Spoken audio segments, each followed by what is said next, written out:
정치권은 오늘 탄핵 심판 결과를 예의주시하고 있습니다. 어떤 결과가 나오든 한쪽에선 정치적 책임을 요구하는 목소리가 나올 걸로 보입니다. 국회 연결합니다. 이준엽 기자. 네, 국회입니다. 네, 헌법재판소 판단 이제 2시간 정도 남았습니다. 국회 분위기는 어떻습니까? 네, 여야 모두 일단 현재 결과가 어떻게 나오든 존중한다는 입장입니다. 다만 결과에 따른 정치적 후폭풍에는 촉각을 곤두세우는 모습입니다. 인용되면 헌정사상 첫 장관 탄핵인 만큼 이태원 참사 책임이 다시 부각되는 건 물론 정부 여당의 국정 운영에도 타격이 불가피합니다.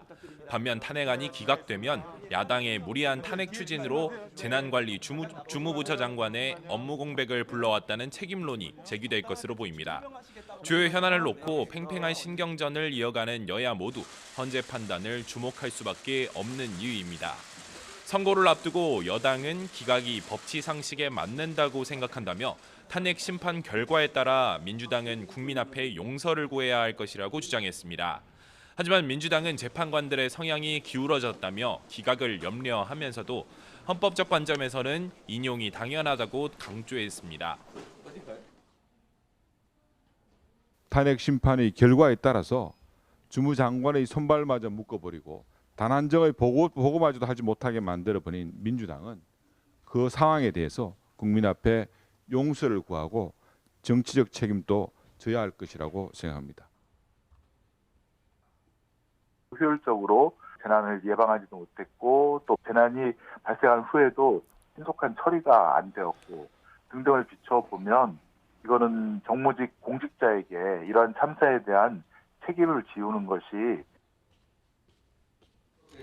탄핵 결과는 수해 대응, 오염수 방류 문제, 양평고속도로 등 쟁점 사안을 둘러싼 국회 주도권 다툼에도 영향을 끼칠 것으로 보입니다. 네, 수해 대책 관련 법안 처리는 어떻게 되고 있습니까? 네, 우선 여야는 내일 수해 복구 지원 방안을 논의하는 TF 첫 회의를 열 예정입니다. 도시침수법 제정안 등 관련법이 산적한 환노위 전체 회의도 오는 28일에서 내일로 앞당겼습니다. 앞서 박정 환노위원장 등이 베트남으로 출국하며 논란이 일자 오늘 새벽 조기 귀국하고 관련 논의에 속도를 내기로 한 겁니다. 여야는 이틀 동안 심사에 박차를 가해 모레 열리는 본회의에서 일부 법안이라도 처리하기로 했습니다. 거론되는 법안은 주요 지방하천에 대한 국가 관리 책임을 강화하는 하천법 개정안 등 최소 5개입니다. 다만 여당은 지류 지천, 정비를 강조하고 있고 야당은 추경 편성 필요성에 방점을 찍는 등 몇 가지 사안에선 서로 엇갈리는 모습입니다. 이런 가운데 여야 지도부는 수해 복구 현장에서 봉사활동을 이어가고 있습니다. 어제 충북 청주를 찾았던 국민의힘 지도부는 오늘은 전북 익산의 수해 현장을 찾았습니다. 김기현 대표와 당직자 등 400여 명이 비닐하우스 복구 작업을 도울 예정입니다. 더불어민주당은 이재명 대표를 비롯한 의원 120여 명과 당직자, 보좌진들이 충남 부여군 정동 자왕지구를 찾아 비닐하우스에서 죽은 수박과 멜론 줄기를 걷어내는 작업을 지원하고 있습니다. 일정에 동행하지 않는 의원들도 각자의 지역구에서 수해 복구 활동에 전념하기로 했습니다. 지금까지 국회에서 YTN 이준엽입니다.